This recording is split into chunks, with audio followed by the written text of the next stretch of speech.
Asia, the Fumbling Farmer here. I'm starting off inside the house today because I just kind of want to show you some plants moved in for the winter. So here we have the lemon tree is inside. I see on it some little shoot spot, but I think they came from before. I've been checking like the underleaves of everything. I found like an egg sac on one of these leaves and I like removed it. So far that's okay. And then this is the, what's it called? It has those big old red flowers. Hibiscus. This is a hibiscus plant. It did get a little bit affected by the cold. I left it out a little bit too long, but this is better than what I've done in the past. In the past, I've done it so that like all the leaves were brown and country and it was all the way down here. You'll see like these smaller cut off things, because I really thought it was dead at one point and we brought it in and just left it, and then it started having stuff come back. So it did okay with that. And then just kind of these plants stay inside all the time. This is my big old spider plant here. And then I have a philodendron here, and the philodendron goes up here and splits in two directions. All the leaves fell off above the doorway, and I don't know because if there's like a draft up there and they don't like the cold draft, or if it's like it doesn't really get sunlight up there. But then as soon as it gets over here, it's back to green and flowing again. So that's interesting there. And then it goes all the way over here and down that way. And over here it's interesting because it's starting to like grow back up again. Like it twisted there and then now it's growing back up on itself. It also gets like these air roots things, so if I wanted to like stick this in some dirt, it would grow another plant here. So that's pretty cool. And then this right here is my peace lily. It's the first plant I got when we moved into this house, and it was a little tiny thing, and we've repotted it several times since then, and I think he's pretty happy. And then down here is our aloe. It's struggling a little bit, but it's what it is. My husband saved it. I thought it was going to be dead at once. It got like a really long stem, and then it got a really long stem, and sorry, I got distracted. And then it fell over. He is leaf blowing out here. I'm just going to show y'all a really quick peek at the garden, just so you can see like how it looks. Things are growing pretty good. Let's see what we got.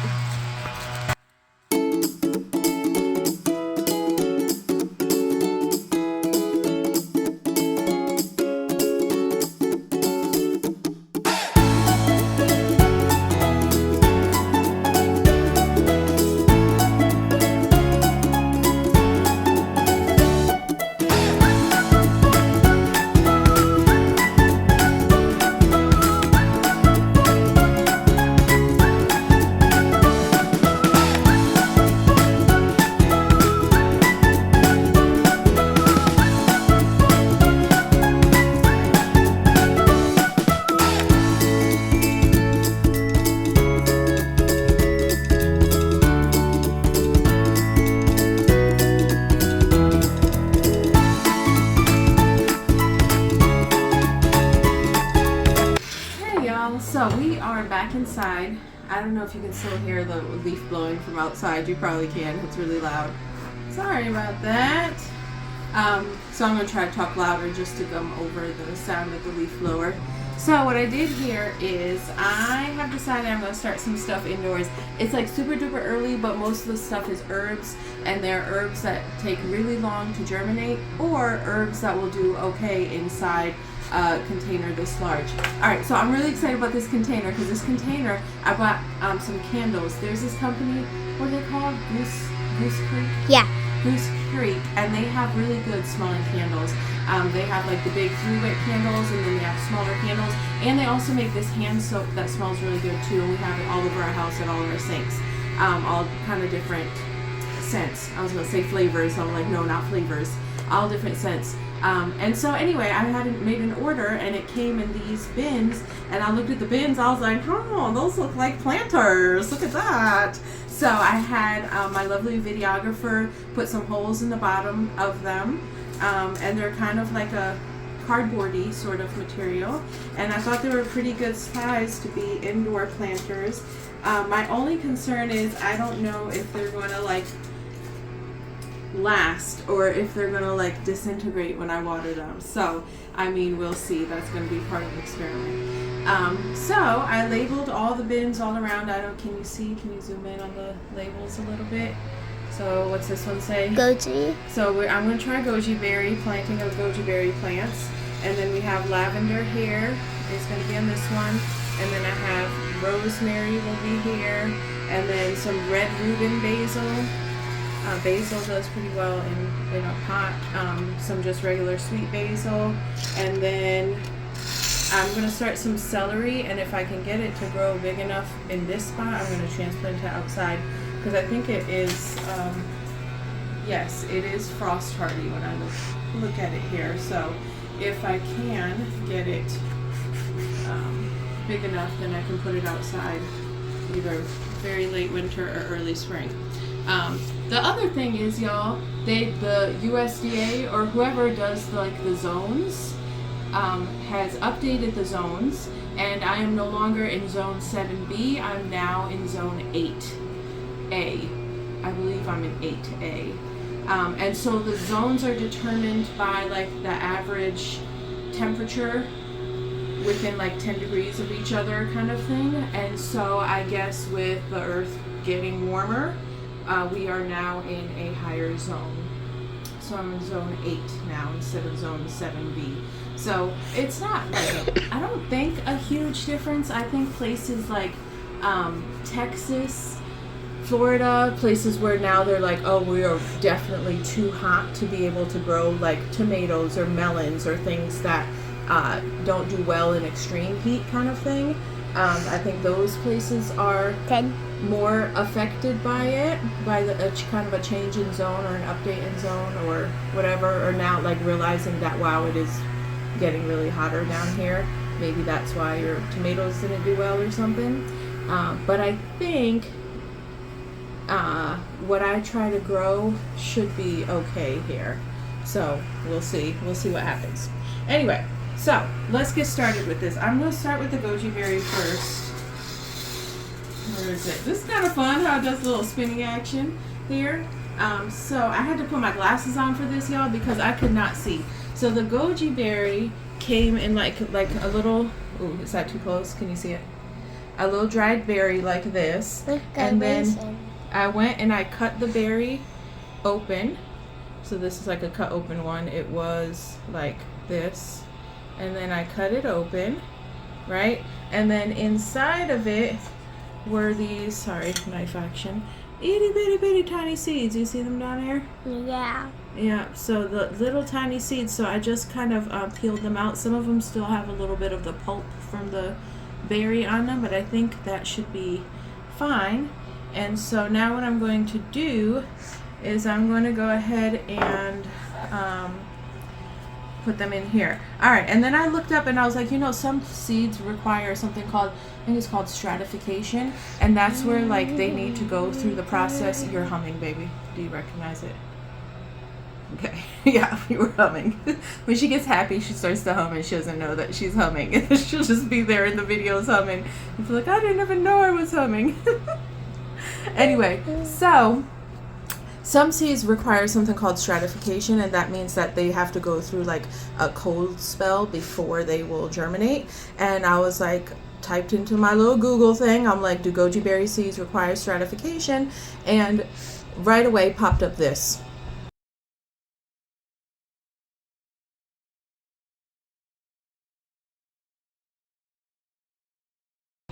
Yes. What am I supposed to do with that? No, goji berries do not require stratification. The very next article, yes, goji berries require stratification. A mess. So what I'm going to do is I'm going to take the easy way first and go with the no, they don't require stratification. I'm going to try those out. If they don't germinate, then that's why I saved that second little berry thing. I saved that and I opened it up and take the seeds out. So I'm going to then do the whole stratification process with that. And that's basically where you take the seeds, you wrap them in like a kind of dampish, like really, really damp paper towel and you put them in the fridge for like 8 weeks, just so they kind of go through that cold spell, and then you plant them, and then when they feel that kind of warmth coming back, then they're like, oh, it's springtime, and then you trick them into growing. That's what you do. All right, these are tiny seeds, so I'm not going to put them down kind of too far ish. I kind of grab them and stuff them in there. I don't know what I'm doing, y'all. They're like sticky too, so how do I know they go in there? I guess I don't see you anymore, so then you're somewhere. Are you there? You're not there. Okay, here it is. And now it's not. So that's how we're deciding if it went in the pot. You heard that? You heard my poetry? There it is, now it's not. That's how we're deciding if it's in the pot. Please don't, Mama. What? Listen, if Andre 3000 could come out with a flute CD, then I could come out with a garden rap CD. Okay? Somebody got a rap for us 40-something-year-olds. Alright. I know y'all can't see my videographer right now, but she's rolling her eyes at me. Okay. So I'm just going to kind of use the little spoony side here. Cover up stuff a little bit and squash it down. The soil is already damp. I just used regular potting soil that I had outside already, and it's already pretty damp. I'll probably do a little spray, but it's popped down there. And then I'm going to take this other seed here. I'm going to put it back in a little baggie, and I'm going to store it in my photo album. Oh, I got to show you my photo album. Please, too. no. Yay, my photo album. Okay, the next thing I have here, let's go. I'm going to spin around. Okay, next thing I have labeled is lavender. So I have some Italian lavender here. Teeny tiny seeds down there as well. So I'm going to go ahead and do sort of the same thing. I'll loosen up the soil a little bit. Make sure it's nice, small, loose, chunky chunks up in here. And I'll sprinkle a few seeds in. I'm not going to plant all of these in there. Just going to plant enough. Then that way if I mess up, then I still have more seeds to plant. So that's good. Okay, it's really hard to see because the seeds are black and the soil is black, and yeah. Okay, but I'm assuming the seeds have landed safely. And we're gonna go ahead and push it down. Nice and firm. So that the seeds are starting to hold on to. The soil could have ants in it. The soil could have ants in it. The soil could also have gnats in it too. Like they're like little tiny flies kind of thing. They like to lay their eggs in the soil. So it could have that as well going on. So because the soil was sitting outside. So what's gonna happen is if it does, I'm spinning. I planted lavender. I'm going to rosemary now. So what I do then, if it does end up having like the gnats in it and stuff, then and I have to kind of get rid of this batch, then what I'm going to do instead is you take boiling water and you fill up a bucket of your soil and you put the boiling water on the soil. It kills off all the eggs and everything like that. And then once the water, you separate the water out, and then your soil is good to plant. Okay. All right. We have to do a little videographer adjustment there. So I'm back in here just rolling solo now. All right. I think I was going to plant rosemary next. So that also has kind of tiny seeds. So I'll plant rosemary in there next, and I have a couple rosemary plants, I think. Yeah, I have one actually planted in ground in my front yard, and then I have one in a pot in the backyard. And so I'm going to take just a few seeds out of there, because it also might be too early to be planting these, and then I have these huge plants and I don't have anywhere to put them, and then they don't do well. I mean, I do have pots that I could put them in instead. I think that's a lot. I don't think I want to do all of these. I hate like planting too many seeds and then you have to kill some because you don't have space for them. It makes me so sad. Okay, so rosemary's planted. Let me just kind of gently brush the soil over the seeds and push them down. Whenever I have stuff with really small seeds, I don't know if I'm supposed to do this, but I feel like it just kind of makes sense to me. Maybe it doesn't, I don't know. That's my dryer saying it's all done. My dryer sings to me. But anyway, whenever I have small stuff that has really small seeds, it just makes sense to me that like only cover it with a little bit of soil so it doesn't have to like fight all that much to get to the surface. Like that just seems like it makes more sense to me. All right, red Reuben basil. So I planted a lot of this. I put it in planters. It's really pretty, like ornamentally, and I never actually used it in any like herb usage kind of thing. Like I didn't use it to make anything with this year, but I just had it in planters around the house because it was, or around the yard, just because it was really pretty. So my goal this year is to use more herbs. Somebody in the comments, one of y'all said you were going to do an apothecary garden, and I love that idea. I think I'm kind of moving towards that myself. Like I'm kind of getting into that. I want to grow all the herbs and medicinal stuff. I started creating like a journal of all the herbs I have and how they can be used medicinally and how to prepare them and everything. So that is kind of something I want to get into. And even with like tomatoes and stuff and just preserving everything, like once I get down with growing stuff, I think my next step is going to be preserving them. So like drying my herbs a little bit more consistently and creating like tea mixtures and stuff like that out of them, or even like, I don't know, tinctures and salves and stuff like that, that you can use things to go on cuts. Like when I was growing up, we always had an aloe plant around, and we would take that aloe plant whenever somebody got burned or you got a bug bite, we would go break off a little bit of the aloe plant and just put this on there. And that's like a relatively easy one to use. You don't have to do anything to it, but there's other stuff out there that's really good for treating things like that, treating eczema, treating any kind of skin stuff, treating stomach aches, headaches. I do want to make my own chamomile tea. Right now I've been drinking this lemon ginger tea, and I was like, that would be really cool if I could make my own lemon ginger tea.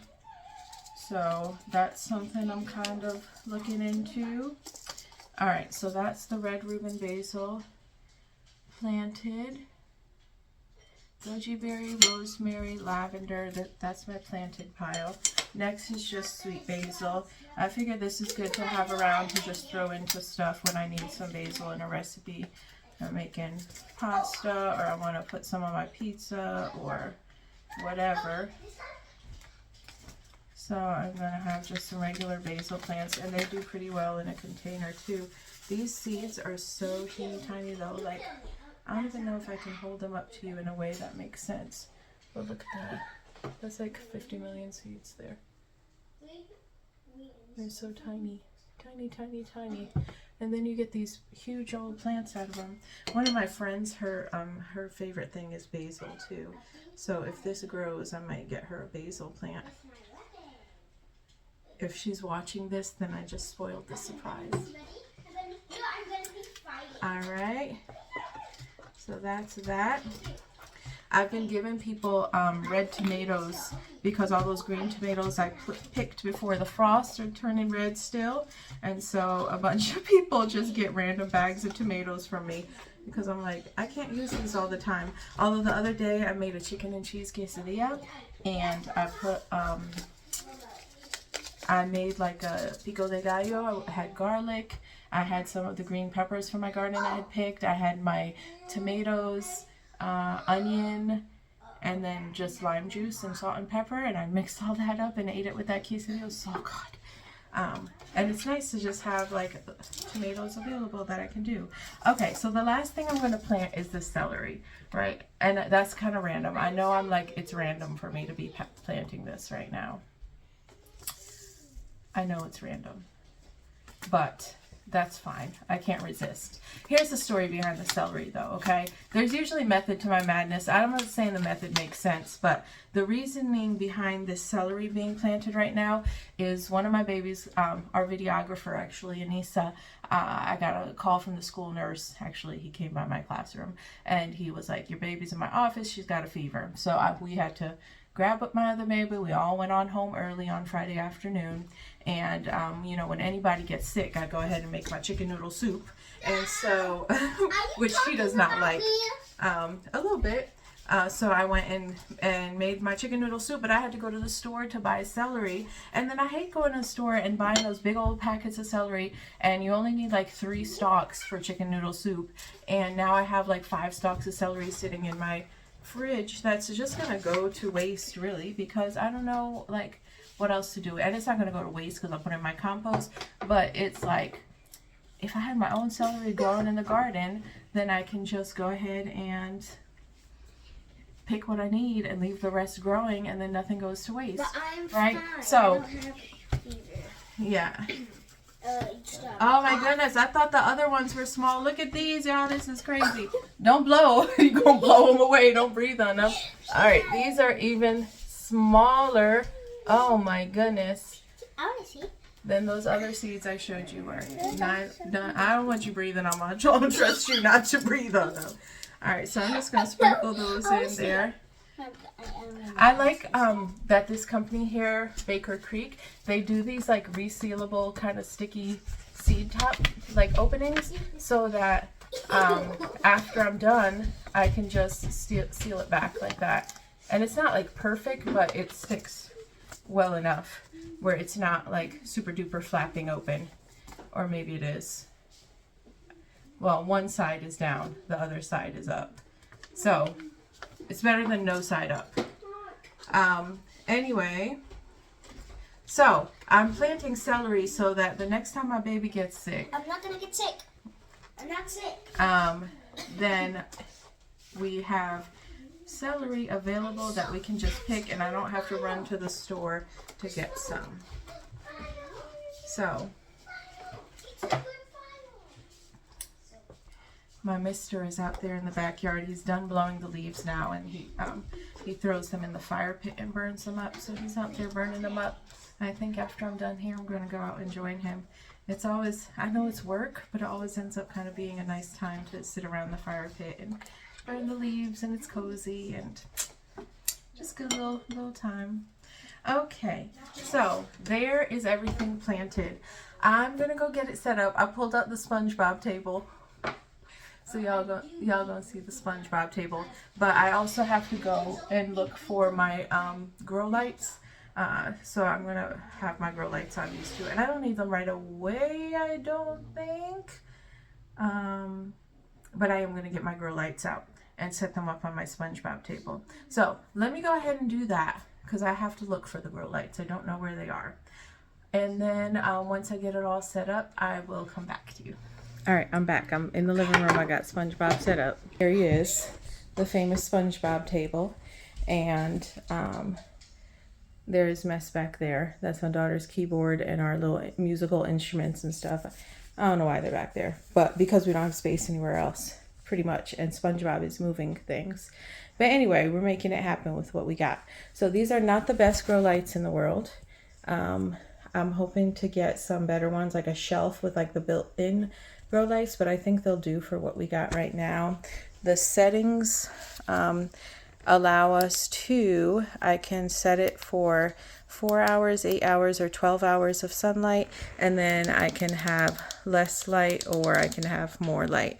So I'm actually not going to turn it on right now. I'm gonna wait until the morning time and then set it for 12 hours of sunlight, and then it'll work on that timer from there. So I don't want to start it now because I want it to be on just our day and night hour rotation. So I'll turn the lights off, but that's kind of what it's going to look like. I might have to finagle with it a little bit and make sure everything evenly lights. I'm going to spritz the top of the soil each day or periodically, I guess, to keep it wet. I'm going to keep an eye on how this material holds up with planting these seedlings in it, and we will stay up to date and see what's going on with that. Now that that's done there, I'm seeing lots of smoke rising outside, not in a bad way, in a good way. We got the little fire pit going down there. I think I am gonna go and join the fun. Happy gardening, y'all.